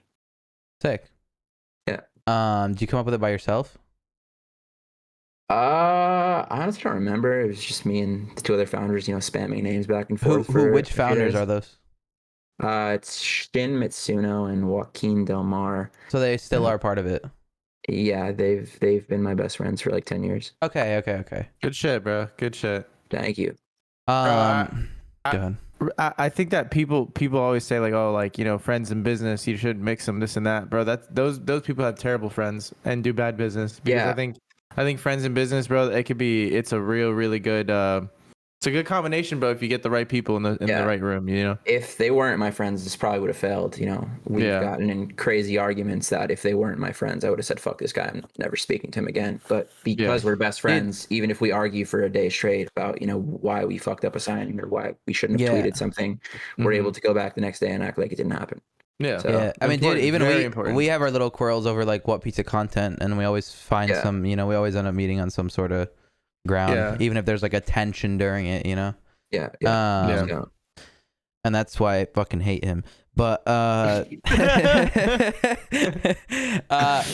have a question we ask at the end of every podcast. I don't know if you ever made it to the end of a podcast. I was just talking to Styx about it, actually. I was like, yo, Styx, Joaquin texted me, make sure you study up Arab's question.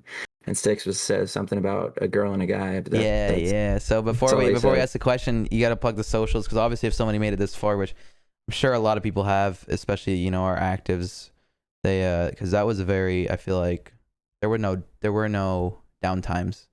That was very educational as well as entertaining up here. Yeah, what are your socials? Are you gonna plug? They're in the description, but plug them on the screen because a lot of people don't like to click descriptions. Go follow TNA Kirsh on Twitter and YouTube, and follow. And then through there you'll see the Team New Age shit. Yeah. So follow up Kirsh. It'll be in all his fucking bios and shit. Thank you. We tend to leave like only a few links down there. That way, dude, you send them too many, they get overwhelmed. So I always put the Twitter, and then they click the Twitter, and the Twitter has everything. All right. So fucking check out Kirsh on his Twitter, guys. Follow the Brandress Boys on Twitter. Whether you guys are on Spotify, YouTube, Apple, thank you so much for bringing it to the end. But we have the Brandress question that we ask. Now, one day surgeries are gonna get really good. Yeah. Kirsh. Where you can't tell the difference. Somebody was born a woman is now a male. You don't know. I think the surgeries are already at that point. Yeah, I think they are too. But I think they're not So you're down. mainstream yet. They're not mainstream yet, you know. Yeah. They're not publicly available to everybody. You know, they're there, but you got to have a lot of money. Mhm. One day they're gonna be there, and you don't have to have a lot of money. So, like, you know, you ever heard of Nikita Dragon? I have. Yeah. If I didn't know that Nikita Dragon was a dude, I'd be down. Oh Or my born god, a dude, you know. She'd be dragging them nuts on my Yeah. forehead. So, you know, who's the hottest woman you know? My girlfriend would kill me if I didn't say my girlfriend. Okay, but like a celebrity crush that you liked before your girlfriend. She will kill me if I say any. Okay, so your girlfriend. Yeah. What about like the hottest dude? You know, you don't got to be gay to. That like people would know. Probably. Yeah. Like a Ryan like a good-looking Reynolds, celebrity. You know, Hugh Jackman. Zac Efron. Zac Efron. Okay, Fair, yeah, Zac good one. Efron. Yeah. All right, so like, let's say everything about Zac Efron's the same. Everything about your girl's the same. Everything, personality, voice, body. But the only difference is instead of a vagina, she's got a dick, and instead of a dick, Zac Efron has a vagina. Everything about him is the same. He's got the same fit shredded Zac Efron, right? Like back when he was in fucking Baywatch. Yeah. Baywatch, my man. Everything about him is the same. He's got a vagina. Everything about your girl's the same. She's got a dick. Who are you going down on? You're not fucking him. You got to go down on one. Or otherwise, TNA fucking coin goes to 0. God damn. Yep. Shit. Which is the less sus answer? See? You've just reached the paradox of the question, my friend. The answer is neither. It's what are you willing to do? You got to go down on them until they finish. Yeah. Oh my god, all over you. Yeah. Or in you, whatever you want. But, Yeah. Or on the wall. It doesn't matter. And their voice Motel. is the same. Yeah. Voice is the same. Yeah. Everything is They're the same. literally the same person, except they swapped genitalia. One caveat. Yeah. Does my girlfriend still have like tits? Yeah, but Oh my God. but she like aside from the fact that she's your girlfriend, like No, if she was just I know, a girl, but you know. Would the Yeah, girl everything. Yes, everything. Dude, exactly how it is in real life, except she just has a fucking wang. because of the voice and still having, you know, other female stuff going on, I'd pick my girlfriend. Good choice. Oh man. We're big advocates of the female with the dick.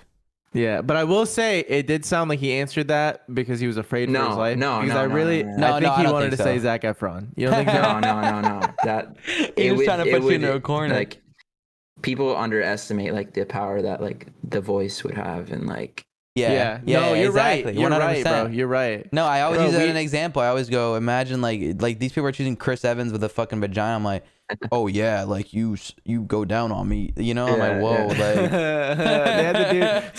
Somebody picked the dude from Black Panther like a few episodes ago. and I yeah, was fucking like, Michael B. you're gonna let- Jordan, bro. Wakanda.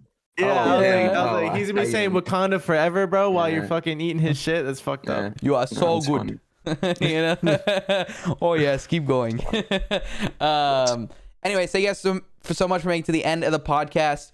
Hope you guys learned something new. Make sure to check out the boys on their socials, whether you're on Spotify, Apple, YouTube. Thank you so much. We're on all platforms. That's crazy.